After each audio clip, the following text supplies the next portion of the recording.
গল্পকথন by Kallol চ্যানেলে আপনারা শুনছেন প্রফুল্ল রায়ের লেখা গদু চক্রবর্তী ও আমরা। আজ দ্বিতীয় এবং শেষ পর্ব। গদু চক্রবর্তী লোকটা কে, কি করে বেড়ায়, এইসব সম্বন্ধে তোমাদের নিশ্চয়ই খুব জানতে ইচ্ছে হচ্ছে। লোকটার কোথায় কোন দেশে বাড়ি আমিও ঠিক জানি না, তবে শুনেছি তার কেউ নেই, বাবা মা ভাই বোন কেউ না। গদু বিয়ে টিয়েও করেনি।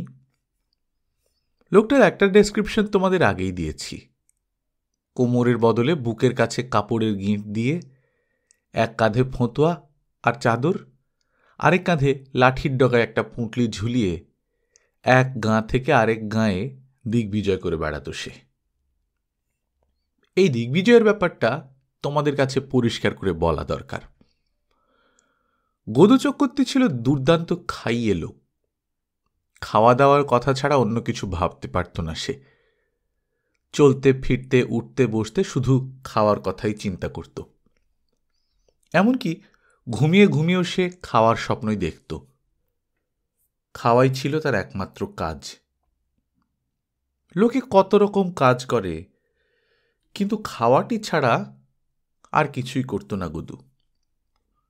তোমরা হয়তো ভাবছ, যে কাজ করে না সে এত খাওয়া কোথায় পেত? তাহলে পূর্ব বাংলা সম্বন্ধে তোমাদের আরও কিছু খবর দিতে হয়। 28-29 বছর আগে পূর্ব বাংলায় ছিল অঢেল খাবার। খালে বিলে নদীতে প্রচুর মাছ, ক্ষেত ভর্তি ধান, ঘরে ঘরে দুধের স্রোত বয়ে যেত। এত যখন খাবার দাবার, তখন গদুর আবার চিন্তা কি?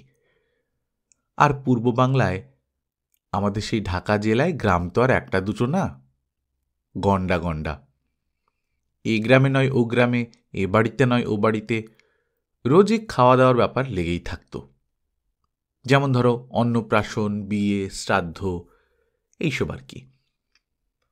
নেমন্তন্ন না করলে তোমরা নিশ্চয়ই বিয়ে বাড়ি কি অন্নপ্রাশনের বাড়ি যাও না। কিন্তু আমাদের সেই ঢাকা জেলায় গদু চক্রবর্তীর নেমন্তন্নের দরকার হতো না। সব বাড়ির দরজাই তার জন্যে খোলা, সবাই তাকে চিনত। কোনো বাড়িতে বিয়ে টিয়ে হলে গদু ঠিক সেখানে গিয়ে হাজির হয়ে যেত। তার নাকটা ছিল দারুণ। 50 মাইল দূর থেকে হাওয়ায় ভোজের গন্ধ পেত সে। ভোজের বাড়িতে গদু ঢুকলেই সবাই খুশি হয়ে উঠত। চারদিক থেকে লোকজন চেঁচামেচি জুড়ে দিত, গদু এসেছে, গদু এসেছে, কিংবা চক্রবর্তী এসেছে, চক্রবর্তী এসেছে। বাড়ির কর্তা দৌড়ে এসে বলতো, এসো হে গদু, তোমার কথাই আমরা ভাবছিলাম। তুমি না থাকলে কি ভোজ বাড়ির মজা জমে? নাও একটু জিরিয়ে টিরিয়ে বসে পড়ো। গদু করত কি, হাত পা ধুয়ে খানিক্ষণ জিরিয়ে টিরিয়ে ভোজের আসরে গিয়ে বসত। তার মধ্যে আরো অনেকে খেতে বসে গেছে। বাড়ির কর্তা এবং অন্যরা বলতো, চক্রবর্তী, তোমার কেরামতি দেখতে চাই। কেরামতি বলতে প্রচুর খাওয়া। গদু বলতো, একলা একলা কেরামতি কি দেখানো যায়? চ্যালেঞ্জ করার লোক না পেলে কি গা গরম হয়? আর গা গরম না হলে কি খাওয়া যায়? পাল্লা দেবার মতো 1-8 লোক দিন। যে গ্রামে ভোজবাড়ি, সেখানকার সবচাইতে নাম করা খাইয়েকে তক্ষুনি ধরে এনে গদুর সামনে মুখোমুখি বসিয়ে দেওয়া হতো। গদুকে কে আর না চেনে? সেই খাইয়ে লোকটাও তাকে চিনত। সে হাত জোড় করে বলতো, আমি কি আর কর্তা ঠাকুরের সঙ্গে পারব? কার সঙ্গে কার পাল্লা? গদুকে বেশিরভাগ লোকই বলতো কর্তা ঠাকুর। রাজা রাজারা যেভাবে তাদের অনুগত প্রজাদের দিকে তাকায়, তেমন করে লোকটাকে একবার দেখে নিয়ে গদু বলতো, পারাপারির কথাই আসে না, তবে একজন সামনে বসলে খাওয়ার ইচ্ছেটা হয় আর কি। তাছাড়া খাওয়া একটা শিক্ষার ব্যাপার। আমার সামনে বসলে এই ব্যাপারটা শিখে নিতে পারবে। নাও শুরু করে দাও। অগত্যা কি আর করা, লোকটা পাতে হাত দিত। এদিকে বাড়ির লোকজন বিয়ে টিয়ে ছেড়ে গদুর খাওয়া দেখতে এসেছে। এমনকি যারা খেতে বসেছিল তারাও উঠে এসে গোল হয়ে গদুদের খাওয়া দেখত। ততক্ষণে লুচি এসে গেছে। গদু 33খানা লুচি হয়তো এক বেগুন ভাজা দিয়েই খেয়ে ফেলল। সেই খাইয়ে লোকটাও 33খানাই খেল বেগুন ভাজা দিয়ে। এরপর এলো ডাল। ডাল দিয়ে 42খানা লুচি খেল গদু। সেই লোকটাও তাই খেল। তবে তার চোখ দুটো কেমন যেন ফ্যাকাশে ফ্যাকাশে হয়ে এসেছে। ডালের পর হয়তো এলো আলু কপির তরকারি। 10টা লুচি খাবার পর উল্টো দিকের সেই লোকটা হঠাৎ লম্বা হয়ে শুয়ে পড়ত। হাত জোর করে বলতো, আর পারব না কর্তা ঠাকুর, বলেই কোনো রকমে উঠে লোকের কাঁধে চড়ে বাড়ি চলে যেত। লোকটা চলে যাবার পর গদু বলতো, আর কেউ আছে পাল্লা দেবার? কে আর পাল্লা দেবে বলো? আগের লোকটার দশা দেখি সবার হয়ে গেছে। কেউ যখন আর চ্যালেঞ্জ জানাতে আসতো না, তখন খুবই মনমরা হয়ে মিনিট 10 বসে থাকত গদু চক্রবর্তী।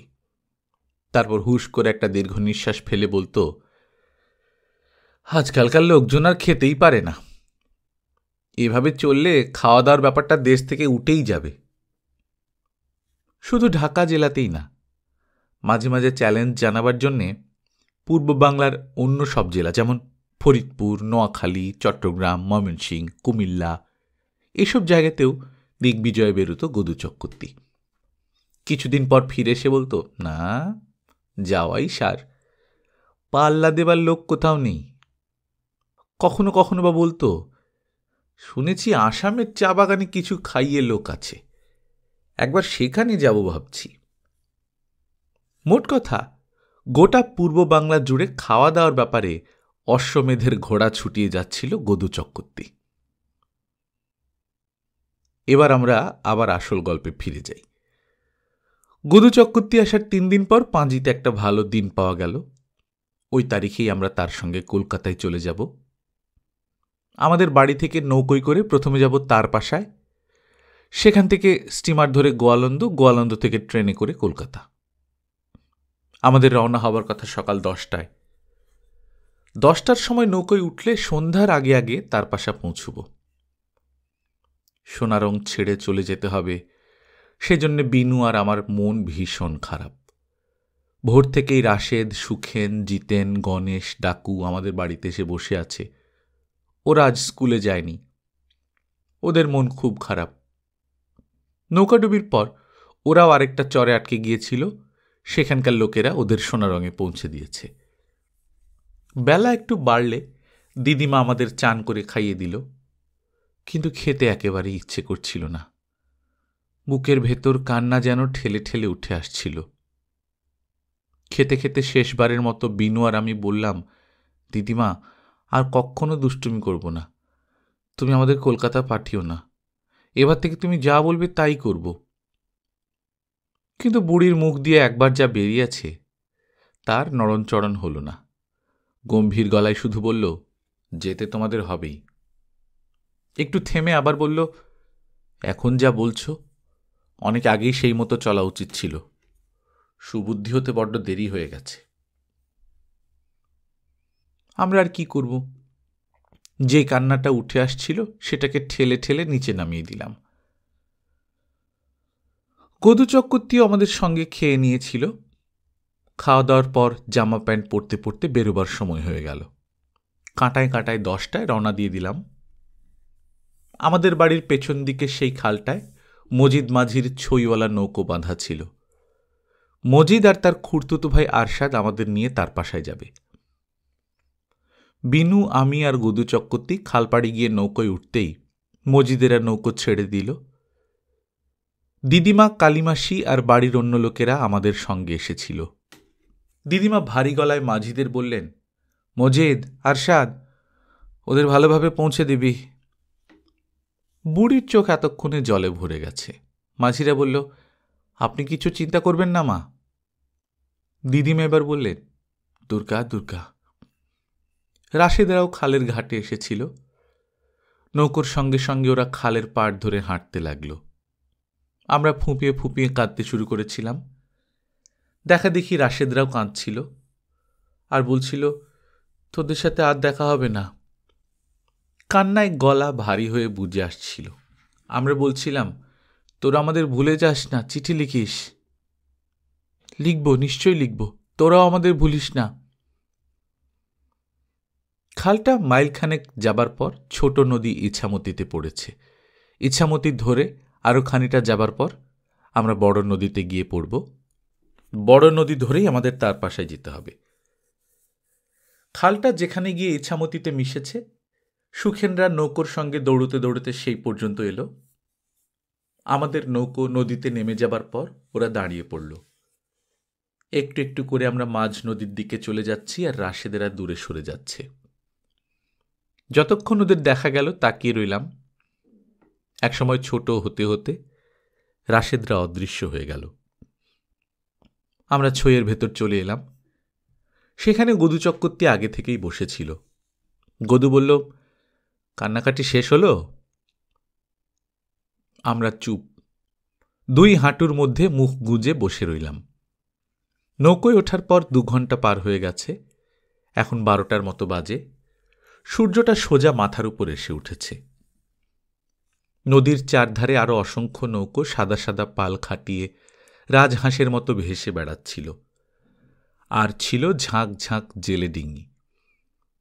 নীল আকাশে পেঁজা তুলোর মতো সাদা ধবধবে মেঘ জমাট বেঁধে আছে। উত্তর দিক থেকে জোর হাওয়া বইছিল। হঠাৎ গদু চক্রবর্তী ডেকে উঠল, আয় ছোকরারা। চমকে আমরা মুখ তুললাম। আর তক্ষুনি গদুর সঙ্গে আমাদের চোখাচোখি হয়ে গেল। একটু হেসে গদু জিজ্ঞেস করল, কিরকম বোধ করছিস? গদু কি বলতে চায় বুঝতে না পেরে গোল গোল চোখে তাকিয়ে রইলাম। গদু বলল, আমরা কটার সময় ভাত খেয়েছি রে? বিনু আস্তে করে বলল, 9টার সময়। গলাটাকে ছইয়ের বাইরে বার করে একবার সূর্যটা দেখে নিল গদু। তারপর বলল, এখন 12টা বেজেছে, কি বলিস? আমরা ঘাড় হেলিয়ে দিলাম। গদু বলল, 3 ঘন্টা আগে খেয়েছি, সব পেটের ভেতর ভস্ম হয়ে গেছে, তাই না রে? উত্তর দিলাম না। গদু বলতে লাগল, তাছাড়া নদীর খোলা হাওয়ায় কিঞ্চিত খিদের উদ্রেক হয়েছে, তোদের হয়নি? এই কিছুক্ষণ আগেই খেয়েছি। তাছাড়া মামা বাড়ি ছেড়ে চলে যাবার জন্য মন খুব খারাপ হয়ে আছে। খিদে টিদে আমাদের কিছু পাচ্ছে না। বললাম, না। গদু খুব খুশি হয়ে বলল, খুব ভালো কথা, ছেলে পুলেদের অত খাই খাই ভালো না। তাহলে আমি একটু জলযোগ করে নিই। ওহো, তোমাদের বলতে ভুলে গেছি, রাস্তায় আমাদের খাবার জন্য দিদিমা 3 সের পাতলা ফুরফুরে চিঁড়ে, 2 হাঁড়ি রসগোল্লা, 3 ডজন অমৃতসাগর কলা, 2 সের পাতক্ষীর আর 1.5 গোল গোল মুছি গুড় দিয়েছিল।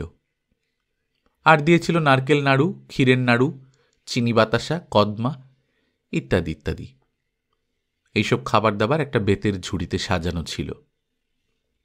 চিড়ের পুটলি রসগোল্লার হাঁড়ি খুলে গদু চক্রবর্তী মাঝিদের বলল, তোরা খাবি না কি রে? মাঝিরা যে যার বাড়ি থেকে খেয়ে এসেছিল, তবু এত খাবার দাবার দেখে আর লোভ সামলাতে পারল না। তাদের চোখ চকচক করছিল, জিভে জল এসে গিয়েছিল। তারা বলল, দিলে খাবো না কেন কর্তা ঠাকুর, দিন না।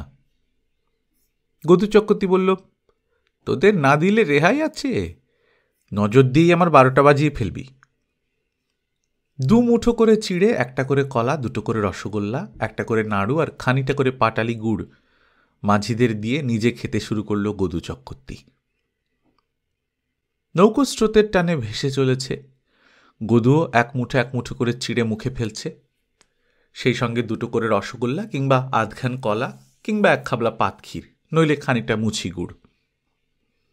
অনেকক্ষণ খাওয়া দাওয়ার পর হঠাৎ কি মনে পড়তে গদু নড়ে চড়ে বসল। ব্যস্তভাবে আমাদের বলল, না বাবু, তোদেরও কিছু খেতে হবে। বিনু আর আমি গলা মিলিয়ে বললাম, আমাদের খিদে পায়নি তো। না পেলেও খেতে হবে, তোদের দিদিমা খাবার দিয়েছে, পরে বলে বেড়াবে আমি একাই খেয়েছি, সেটি হবে না, খা। বলেই 1 মুঠো করে চিড়ে, আঙুলের ডগায় 1 চিমটি করে পাতক্ষীর, আধখানা করে কলা, একটু করে গুড় আর 1টা করে নাড়ু আমাদের দিল। তারপর আবার খাওয়া শুরু করল। খেতে খেতে আরামে তার চোখ বুজে আসতে লাগল। ছোট নদী থেকে নৌকো যখন বড় নদীতে এসে পড়ল তখন বিকেল। এর মধ্যে কলার কাঁদি, রসগোল্লার হাঁড়ি, চিড়ের পুটলি, গুড়ের বাক্স, সব সাবার। তোমরা একবার হিসেব করে দেখো, দুই মাঝিকে আর আমাদের কতটুকু করে রসগোল্লা কলাটলা দিয়েছে গদু, আর নিজে কতটা খেয়েছে। সন্ধ্যের খানিকটা আগে আগে আমাদের নৌকো তার পাশার স্টিমার ঘাটে পৌঁছে গেল, যেটিতে স্টিমার দাঁড়িয়েই ছিল। আমরা নৌকো থেকে নেমে প্রথমে এলাম টিকিট ঘরে। সেখান থেকে গদু চক্রবর্তী কলকাতার টিকিট কেটে নিল। যেটি পেরিয়ে একটু পর স্টিমারে গিয়ে উঠলাম। একটা কুলি আমাদের মালপত্তর বিছানা মাথায় করে নিয়ে এসেছিল। গদু চক্রবর্তী তাকে দিয়ে ডেকের একধারে বিছানা পাতিয়ে নিল, তারপর ভাড়া টাড়া মিটিয়ে বিদায় করল।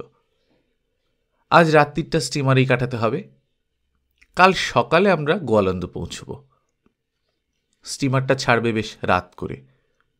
আমরা বাথরুমে হাত মুখ ধুয়ে বিছানায় এসে বসলাম। দেখতে দেখতে সন্ধ্যা হয়ে গেল। চারদিকে অগুন্তি আলো জ্বলে উঠল। আলোয় আলোয় ঝলমলে তার পাশা স্টিমার ঘাটটা ভারী সুন্দর দেখাতে লাগল। এদিকে আরও অনেক প্যাসেঞ্জার উঠে আমাদের চারপাশে বিছানা পেতে নিয়েছে। এরাও গোয়ালন্দে যাবে। এদের মধ্যে দু একজন বেশ আলাপি। গায়ে পড়েই তারা আমাদের সঙ্গে আলাপ জমাতে চাইল। আমরা কোথায় থাকি, গ্রামের নাম কি, কোথায় যাচ্ছি, বাবা কি করে, অনেক কথা জিজ্ঞেস করল।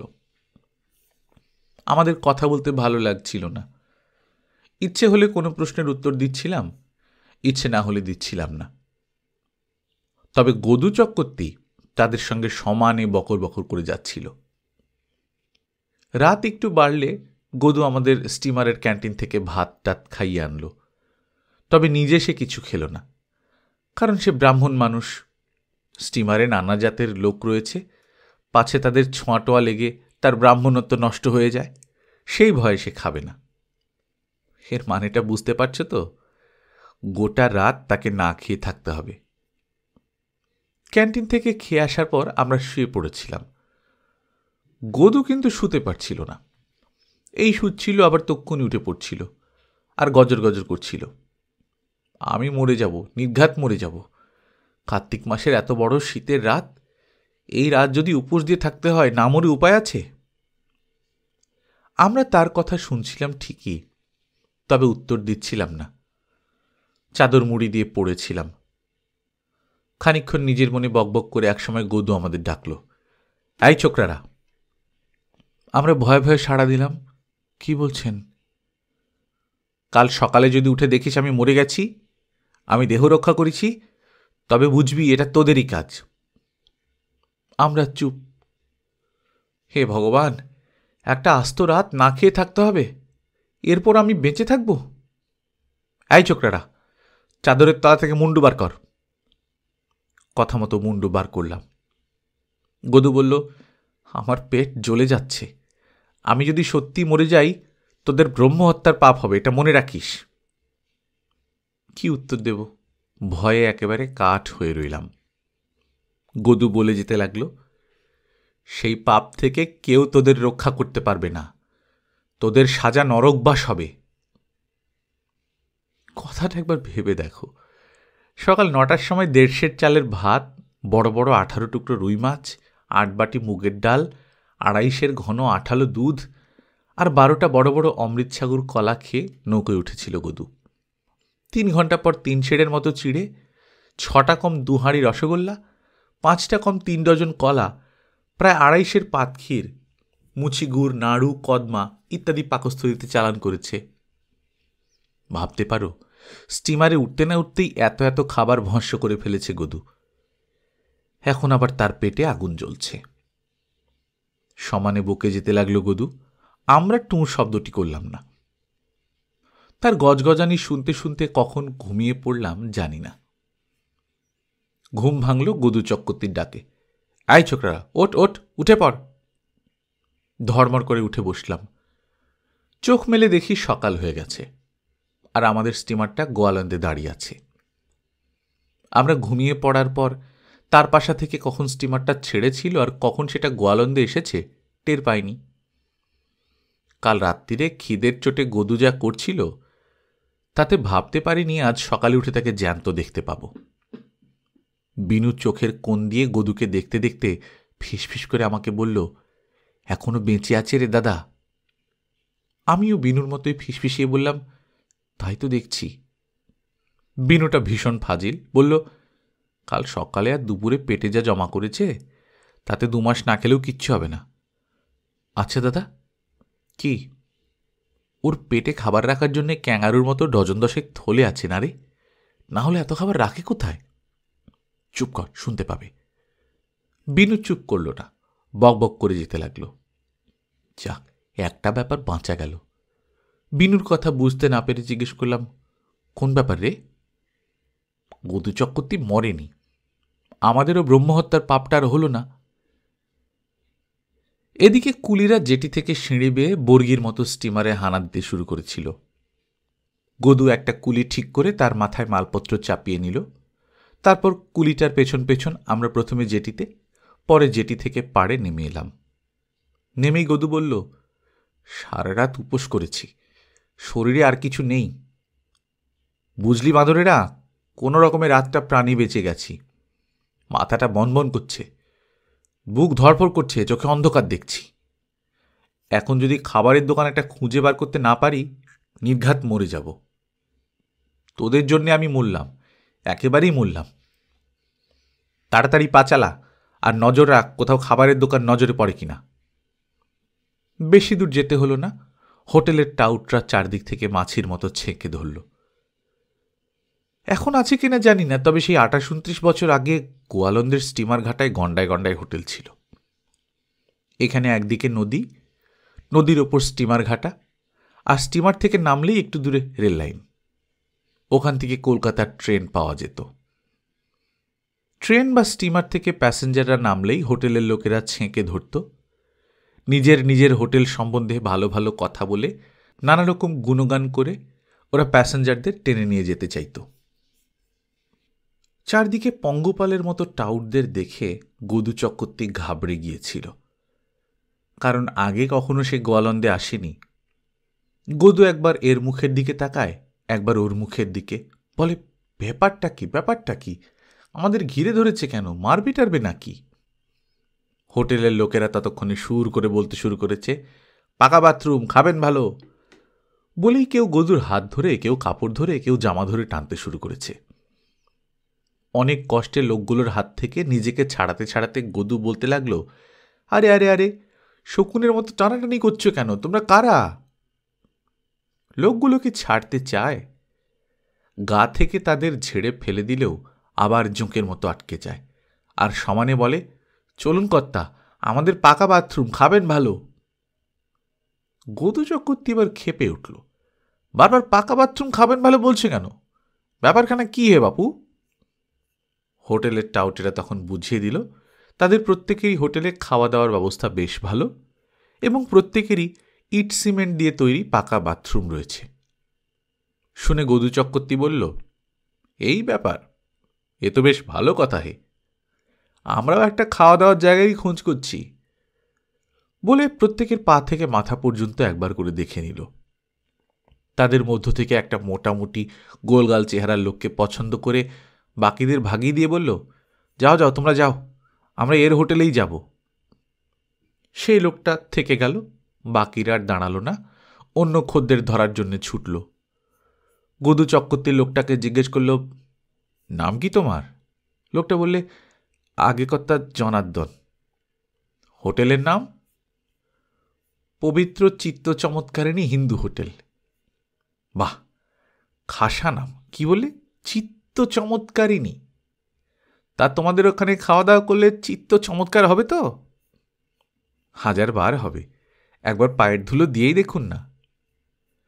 তা তো দেবই, তা তো দেবই, নইলে আর সবাইকে বিদায় করলুম কেন? জনার্দন হে হে করে একটু হাসল। গদু চক্রবর্তী এবার বলল, বাবা জনার্দন, এবার বলো তো তোমাদের হোটেলে খাদ্য খাদকের ব্যবস্থাটা কীরকম? খাদ্য খাদক বলতে খাওয়া দাওয়ার মেনুটা কেমন হবে সেটাই জিজ্ঞেস করলো আর কি। আগে কর্তা, সরু বালাম চালের ভাত। তোফা, বলে যাও। এখন তো ইলিশের মরশুম, তাই ইলিশ মাছ ভাজা। উৎকৃষ্ট। সর্ষে দিয়ে ইলিশ মাছের পেটি ভাতে, আহা, একেবারে স্বর্গীয়। শুনতে শুনতে চোখ বুজে আসতে লাগলো গদু চক্রবর্তীর। জিভে জল এসে গিয়েছিল, শুরুত করে সেটা ভেতরে টেনে নিল। জনার্দন বলে যেতে লাগলো, ইলিশ মাছের মাথা দিয়ে মুগ ডাল, কাঁচা লঙ্কা দিয়ে ইলিশ মাছের ঝোল, ইলিশ মাছের ডিম দিয়ে টক, আর শেষ পাতে চিনি পাতা দই। চমৎকার। তা বাবা, আরেকটা কথা ছিল। বলুন কর্তা। এই খাওয়া দাওয়ার ব্যাপারে কিরকম খরচ পড়বে? আগে পেট চুক্তি 4 আনা। পেট চুক্তি ব্যাপারটা কিরকম বলো তো? আগে খদ্দেরের পেটে যত ভাত আর যত মাছ আঁটে, মানে যতক্ষণ না তার পেট ভরছে ততক্ষণ ভাত মাছ দেওয়া হবে। যত ভাত চাই? হ্যাঁ, যত ভাত চান। যত মাছ চাই? আগে হ্যাঁ, যত মাছ চান। ঠিক ঠিক। ধরো যদি 100 টুকরো মাছ চাই? 100 টুকরো মাছ কি কেউ খেতে পারে কর্তা? ধরো যদি পারি, তবে তাই দেওয়া হবে। জিভ দিয়ে ঠোঁট দুটো 3-4 বার চেটে নিয়ে গদু বলল, ভেবে বলো। ভেবেই বলছি। একটু চিন্তা করে গদু বলল, পেট চুক্তি কত নেবে সেটা বলো। আগে কর্তা 4 আনা করে। আবার বলো। 4 আনা করে পেট চুক্তি। পাকা কথা তো? নিশ্চয়ই পাকা কথা। পরে আবার বেশি চাইবে না তো? না না, তা কখনো চাইতে পারি? এটাই এখানকার রেট যে। বেশ ভালো কথা। চলো তাহলে তোমাদের চিত্ত চমৎকারিণী হোটেলে। বলেই জনার্দনের দিক থেকে আমাদের দিকে ফিরল গদু চক্রবর্তী। চল রে। আমরা শোভাযাত্রা করে এগিয়ে চললাম, আর মনে মনে ভাবতে লাগলাম, জনার্দন তো জানে না এত আদর করে কাকে তাদের হোটেলে নিয়ে যাচ্ছে। চিত্ত চমৎকারিণী হোটেলটা একেবারে নদীর ধার ঘেঁষে। ওপরে টিনের চাল, চারধারে বাঁশের বেড়া। সামনের দিকে দরজার মাথায় সাইনবোর্ড আটকানো রয়েছে। হোটেল ঘরটা বেশ বড় সড়ই। একধারে বেটে মতো একটা তক্তপোষে গোলগাল ভুঁড়িওয়ালা এক লোক পায়ের উপর পা তুলে পদ্মাসন করে বসে আছে। লোকটার পরনে ধুতি আর ফতুয়া।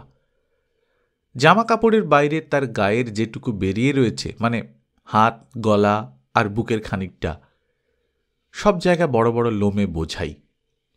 নাক আর কান থেকে গোছা গোছা লোম বেরিয়ে আসছে। লোকটাকে দেখে মনে হয় যেন বন মানুষ। তার মুখ স্কুলের গ্লোবের মতো গোল, চোখ দুটোও গোল গোল, মাথায় শুয়োরের কুঁচির মতো খাড়া খাড়া চুল, গলায় রূপো দিয়ে বাঁধানো বড় সাইজের একটা আমড়ার আঁটি ঝুলছে। তার কোলের কাছে ক্যাশ বাক্স। দেখেই বোঝা যায় এই হোটেলের ম্যানেজার। তক্তপোষটা বাদ দিয়ে গোটা ঘরের মেঝে জুড়ে খদ্দেরদের জন্য সারি সারি আসন পাতা রয়েছে। ওখানে খাওয়ার ব্যবস্থা। আমরা যে দরজা দিয়ে ঢুকলাম তার উল্টো দিকে আরও 2টো দরজা রয়েছে। একটা দরজা দিয়ে ভেতরের রান্নাঘর দেখা যাচ্ছে। সেখানে বিরাট বিরাট উনুনে প্রকাণ্ড সব হাঁড়ি কড়ায় হাতা খুন্তি নেড়ে 3-4টে লোক রাঁধছে। আরেকটা দরজা দিয়ে উঁকি মেরে দেখলাম সেদিকে 2-3টে ঘর দেখা যাচ্ছে। খুব সম্ভব ম্যানেজার রান্নার ঠাকুরের ওখানে থাকে। আমরা আসার আগেই 30-40 জন লোক হোটেল ঘরে বসেছিল। এরাও স্টিমারের প্যাসেঞ্জার। এখান থেকে খেয়ে কলকাতার ট্রেন ধরবে। আমাদের হোটেলে পৌঁছে দিয়েই জনার্দন অন্য প্যাসেঞ্জার ধরবার জন্য দৌড়ে চলে গিয়েছিল। এদিক ওদিক তাকিয়ে গদু তক্তপোষের সেই লোমওয়ালা গোলাকার লোকটাকে জিজ্ঞেস করল, তুমি ম্যানেজার বুঝি? লোকটা বলল, হ্যাঁ। তোমাদের লোক তো স্টিমার ঘাট থেকে আমাদের এখানে জমা করে দিয়ে পালালো, তা চান টানের কি ব্যবস্থা হবে? ম্যানেজার নড়ে চড়ে বসল, বলল, এক্ষুনি সব ব্যবস্থা করে দিচ্ছি। বলেই ব্যস্তভাবে ডাকল, হরিপদ, হরিপদ। একটা শিরিঙ্গে লিকলিকে চেহারার লোক শুঁড়ুত করে ভেতরের একটা ঘর থেকে আমাদের সামনে এসে দাঁড়ালো।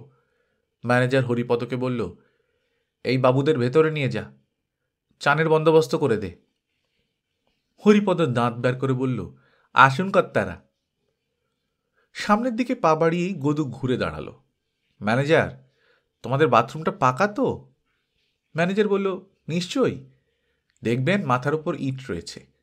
আমাদের কাছে কোনো রকম গোলমাল পাবেন না, যা বলবো অক্ষরে অক্ষরে মিলিয়ে নেবেন। আর কিছু না বলে বেশ খুশি খুশি মুখ করে গদু আমাদের নিয়ে হরিপদর পিছু পিছু ভেতরে চলে এলো। একটা জায়গায় আমাদের সবাইকে বসিয়ে হরিপদ তেল নিয়ে এলো। একটু বাদে তেল টেল মাখা হয়ে গেলে আমাদের খানিকটা হাঁটিয়ে চটে ঘেরা একটা জায়গা দেখিয়ে বলল, যান চান করে আসুন। দেখে শুনে আমাদের চোখের তারা ভুরু টপকে কপালে উঠল যেন। গদু বলল, এটা বাথরুম নাকি? ঘাড়টা অনেকখানি হেলিয়ে হরিপদ হাত জোড় করে বলল, আজ্ঞে। গদু এবারে ভীষণ চটে গেল। তবে যে বলল পাকা বাথরুম, মাথার উপর ইট রয়েছে। আগে রয়েছেই তো, আমাদের কাছে মিথ্যের কারবার পাবেন না। হরিপদ হি হি করে হাসল। গদু আরও রেগে উঠল, কোথায় ইট মাথার উপর? শুট করে একটা সিটকে মতো আঙুল বের করে হরিপদ বলল, ওই দেখুন। আমরা অবাক হয়ে দেখলাম চটের ঘেরা জায়গাটার মাথায় একটা বড় গাছের ডাল এসে পড়েছে, আর সেই ডালটার সঙ্গে দড়ি বেঁধে 4খানা ইট ঝুলিয়ে রাখা হয়েছে। হরিপদ বলল, দেখলেন তো কর্তারা, আমাদের কথায় যা কাজেও তাই। এবার নাক কুঁচকে শেয়ালের মতো ফ্যাঁচ ফ্যাঁচ করে একটু হেসে নিল হরিপদ। ব্যাটারা কি মাথা খেলিয়েছে বুঝে দেখো। আমাদের কিচ্ছু বলবার নেই, সত্যি তো মাথার উপর ইট রয়েছে। গদু গজগজ করে আপন মনে বলে উঠল, ঠিক আছে, 1 মাঘে শীত যায় না, আরও মাঘ আছে। তারপর আমাদের দিকে ফিরে বলল, চল রে, চান টান করে নি। আধ ঘন্টা বাদে ফিটফাট হয়ে আমরা হোটেল ঘরে এসে খেতে বসে গেলাম। চারদিকে আরও লোকজন খেতে বসেছে। তখনই পাতে ভাত পড়েনি। গদু হঠাৎ ডেকে উঠল, ম্যানেজার। তক্তপোষের উপর থেকে ম্যানেজার বলল, বলুন কর্তা। যে ঠাকুর পরিবেশন করবে তাকে ডাকো দেখি। কেন কর্তা? আগে ডাকো, দরকার আছে। ম্যানেজার চেঁচিয়ে ডাকল, নিমাই, নিমাই। একটু পর নাদুস নুদুস ক্ষীর খাওয়া চেহারার একটা লোক রান্নাঘরের দিক থেকে হেলে দুলে এসে উদয় হল। ম্যানেজার তাকে বলল, কর্তা ঠাকুর তোমাকে খুঁজছে। নিমাই একটু অবাক হয়ে গদু চক্রবর্তীর সামনে এসে দাঁড়াল। কি বলবেন কর্তা? গদু বলল, তুমি খদ্দেরদের খেতে দাও তো? আগে আমি ছাড়া আর কে দেবে? 10 বছর এই হোটেলে 10 লাখ লোককে এই হাতে খাইয়ে এসেছি। বামুন তো? নিমাই এবার আঁতকে উঠল, বলেন কি কর্তা, বামুন বই কি? নিশ্চয়ই বামুন, আমার 14 পুরুষ বামুন। এই দেখুন পৈতে। গেঞ্জির তলা থেকে তেল চিটচিটে পৈতা বার করে দেখালো সে। গদু বলল, পৈতে তো যে কেউ নিতে পারে, পৈতে থাকলেই বামুন হয় নাকি? তার নাম শুনলাম নিমাই। কোথাকার নিমাই? নদের নিমাই নাকি?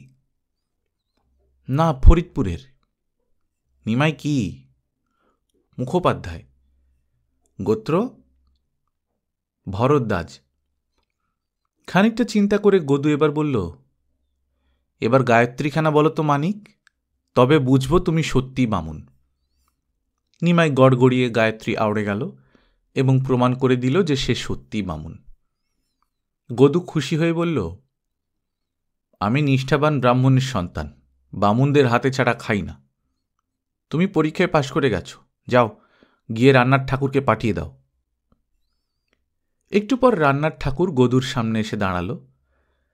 আদালতে জজ সাহেবের সামনে কাঠগড়ায় দাঁড়িয়ে আসামির মুখ যেরকম হয়ে যায়, ঠাকুরের মুখটা অবিকল সেই রকম দেখাচ্ছে।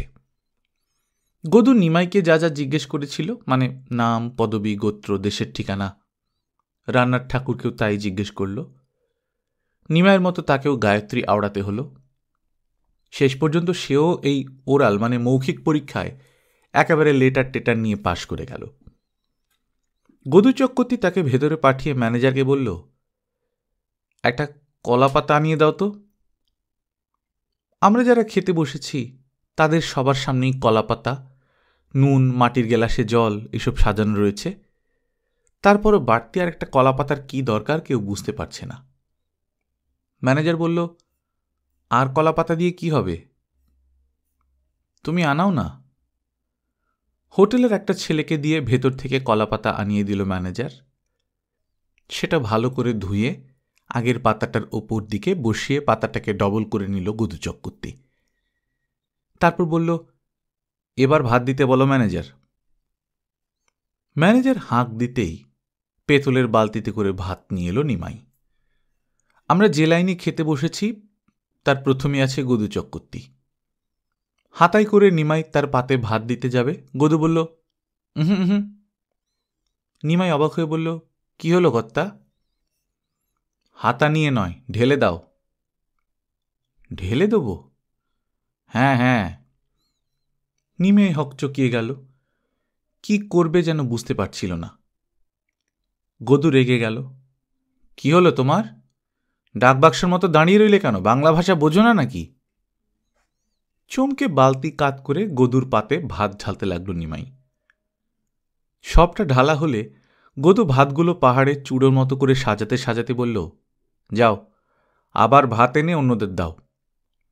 এবার থেকে যখন ভাত দেবে আমার জন্য আলাদা একটা বালতি বোঝাই করে আনবে। এরকম কথা আগে কোনোদিন কারোর কাছে শোনেনি নিমাই। ভয়ে ভয়ে গদুকে একবার দেখে নিয়ে লং জাম্পের মতো একটা লাফ দিয়ে রান্নাঘরের দিকে চলে গেল। আমরা এদিক সেদিক তাকাতে তাকাতে লক্ষ্য করলাম চারপাশের লোকগুলো হাঁ করে গদুকে দেখছে। আরও লক্ষ্য করলাম তক্তপোষের উপর ম্যানেজার নড়ে চড়ে শিরদাঁড়া খাড়া করে বসেছে। নিমাই আবার বালতিতে করে ভাত এনে অন্য সবাইকে দুহাতা করে দিয়ে গেল। তারপর এলো মাছ ভাজা আর মাছের ঝোল। প্রথমে দুখানা করে মাছ ভাজা আর দুটুকরো করে মাছের ঝোল বাটিতে সাজিয়ে সবার পাতের সামনে রেখে গেল নিমাই। বিনু আর আমি সবে পাতের দিকে হাত বাড়িয়েছি, অমনি গদু খ্যাঁক করে উঠল, খবরদার। তক্ষুনি চমকে উঠে শট করে যে যার হাত আমরা কোলের দিকে টেনে নিলাম।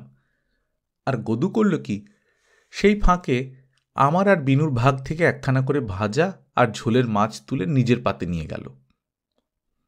সব লোক গদুর কাণ্ড কারখানা দেখছিল। গদু হেসে হেসে তাদের বলল, ব্যাপার কি জানেন, এই ইলিশ মাছ খুবই তেলওয়ালা মাছ। ছেলে মানুষের পেটে এই মাছ বেশি ঢুকলে যা তা কারবার হয়ে যায়। তার উপর কলকাতা পর্যন্ত এদের নিয়ে যেতে হবে। রাস্তায় ইলিশের ঠেলায় যদি ছেলে দুটো একটা কাণ্ড বাঁধিয়ে বসে, আমাকেই তো সেই ঝক্কি সামলাতে হবে। সাবধানের মার নেই। তাই ওরা যাতে সুস্থ থাকে, নিরাপদে যাতে কলকাতায় বাপমার কোলে গিয়ে পৌঁছতে পারে, সেই জন্যে মাছগুলো নিয়ে নিলাম। আমার মুখের দিকে আর না তাকিয়ে এবার শুরু করে দিন। খাওয়া আরম্ভ হলো। অন্য লোকেরা খাবে কি, তাদের জোড়া জোড়া চোখ গদুর উপরেই স্থির হয়ে আছে। আমরাও খাওয়া দাওয়া ফেলে তাকে দেখতে লাগলাম। এদিকে চোখের পলকে ভাতের পাহাড়, মাছ ভাজা, মাছের ঝোল সব উধাও করে দিয়ে গদু নিমাইকে ডেকে বলল, আরও ভাত আনো, মাছ আনো। নিমাই দৌড়ে গিয়ে আরেক বালতি ভাত, মাছ ভাজা, মাছের ঝোল এনে গদুর পাতে ঢেলে দিল। 10-12 মিনিটের ভেতর সেগুলোও শেষ। গদুর খাওয়া দেখবার মতো। আগেই জানিয়েছি, কোমরের বদলে তার কাপড়ের বাঁধনটা থাকত বুকের কাছে। খেতে খেতে 10 মিনিট বাদে বাদে হ্যাঁচকা টানে বাঁধনটা 1 ইঞ্চি 1 ইঞ্চি করে নামিয়ে দিত। আমার বন্ধু গোসাই বাড়ির সুখেন ছিল ভীষণ ফাজিল। গদুর খাওয়া দেখে সে একবার বলেছিল, পেটের যে পর্যন্ত ফিল আপ হচ্ছে সেই পর্যন্ত বাঁধনটা নামিয়ে দিচ্ছে গদু দি গ্রেট। এইভাবে একটু একটু করে নামাতে নামাতে বাঁধনটা নাইকুণ্ডুল থেকে যখন 1 ইঞ্চি নিচে নামবে তখন গদুর খাওয়া শেষ হতো। কিন্তু নাইকুণ্ডুল থেকে 1 ইঞ্চি নামতে পুরো 1 ঘন্টা সময় লাগত। এই 1 ঘন্টার ভেতর গদু কি কাণ্ড করতে একবার ভেবে দেখো। দ্বিতীয় বালতির ভাত শেষ করার পর গদু আবার হেঁকে উঠল, নিমাই, মাছ ভাত। নিমাই আবার রান্নাঘরে ছুটল। তারপর ভাত আনতে আনতে মাছ সাবার, মাছ আনতে আনতে ভাত। কতবার যে নিমাইকে রান্নাঘরে দৌড়োদৌড়ি করতে হলো তার হিসেব নেই। দৌড়তে দৌড়তে তার পায়ের খিল খুলে যাবার জোগাড়। 1.5 হাত লম্বা জিভ বার করে হাঁপাতে লাগলো সে। তার গা বেয়ে গল গল করে ঘাম বেরোতে লাগলো। ওদিকে তক্তপোষের উপর ম্যানেজারও ঘামতে শুরু করেছে।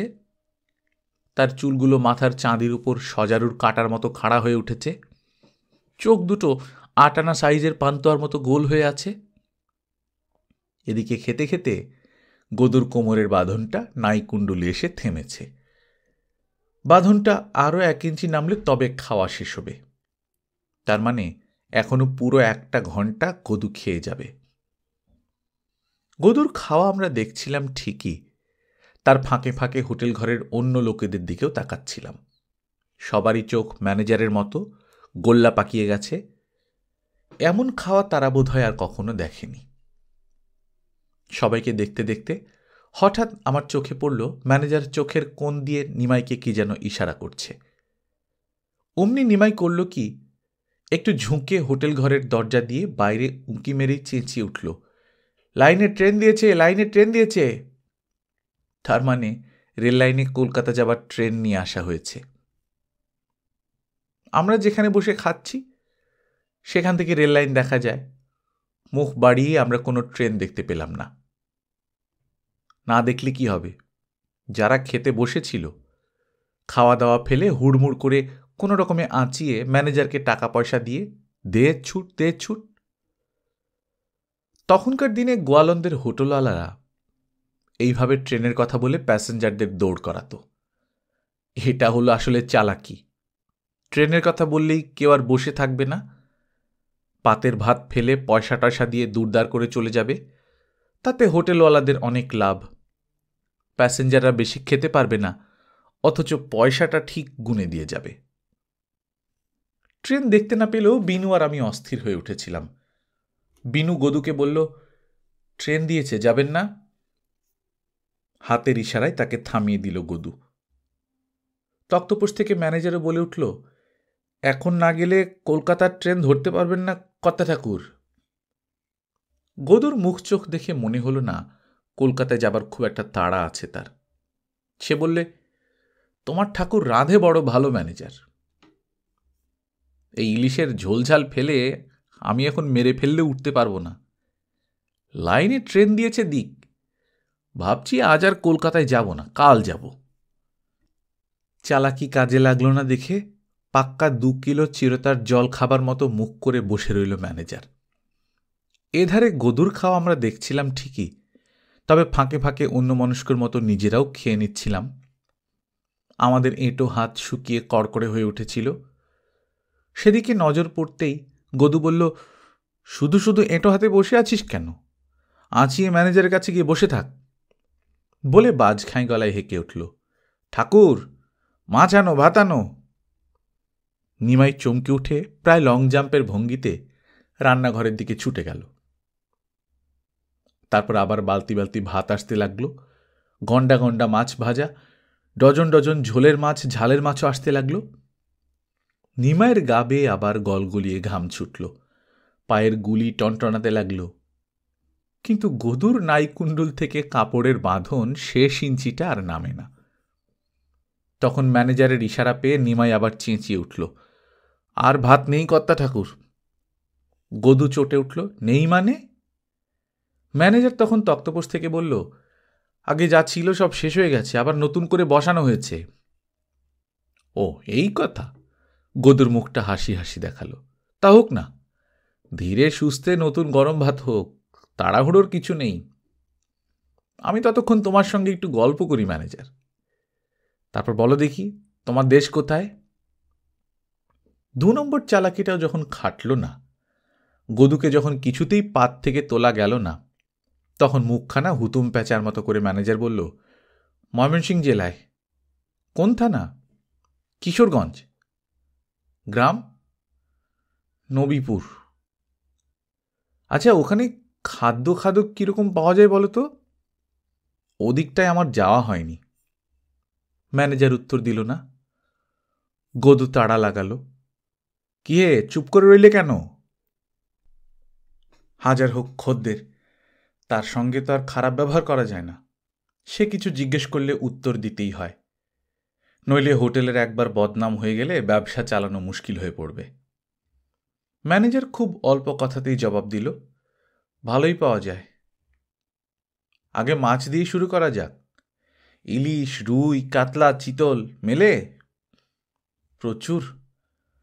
গদুর চোখ চকচকিয়ে উঠল। সে এবার জিজ্ঞেস করল, গলদা চিংড়ি, ভেটকি, বড় বড় গুলশা ট্যাংরা, পাবদা, কই, মাগুর? ম্যানেজার বলল, অঢেল।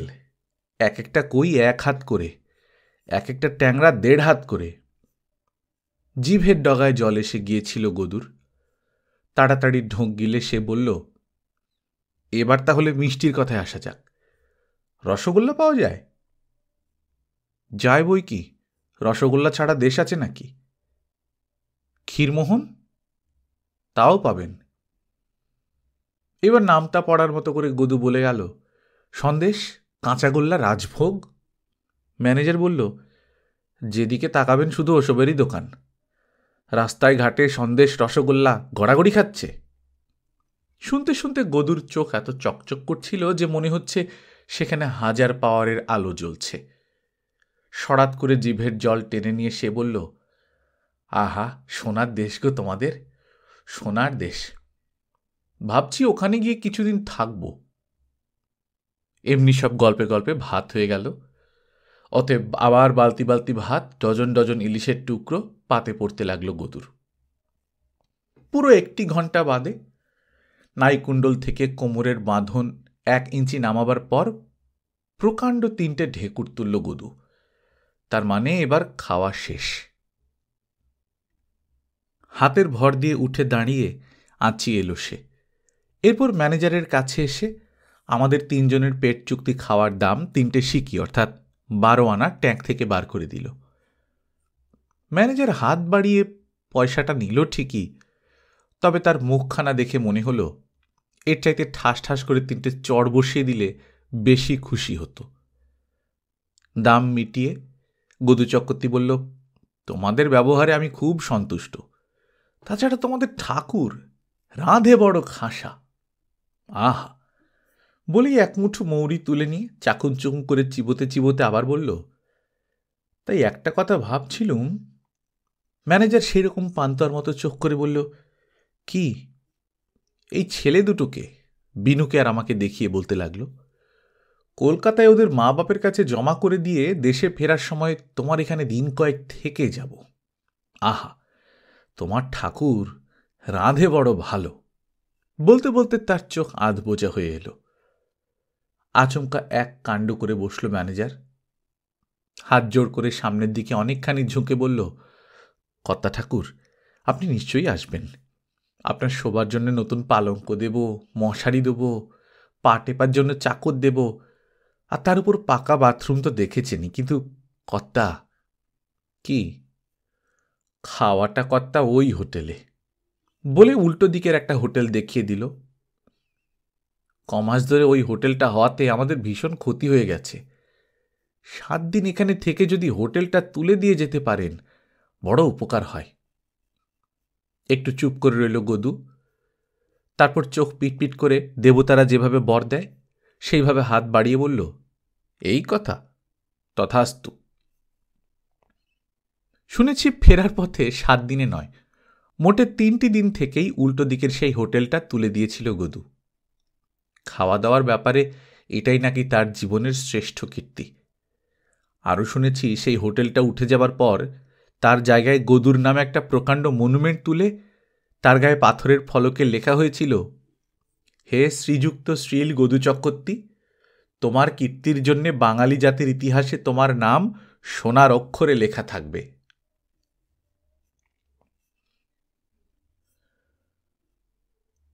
গল্পকথন বাই কল্লোল চ্যানেলে আপনারা শুনছিলেন প্রফুল্ল রায়ের লেখা গদু চক্রবর্তী ও আমরা।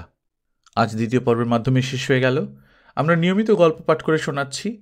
আপনারা যারা প্রথমবার মতো শুনছেন, কাইন্ডলি সাবস্ক্রাইব করে নেবেন।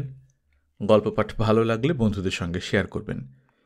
নিজে ভালো থাকবেন, আশেপাশের লোকজনকে ভালো রাখবেন। টাটা।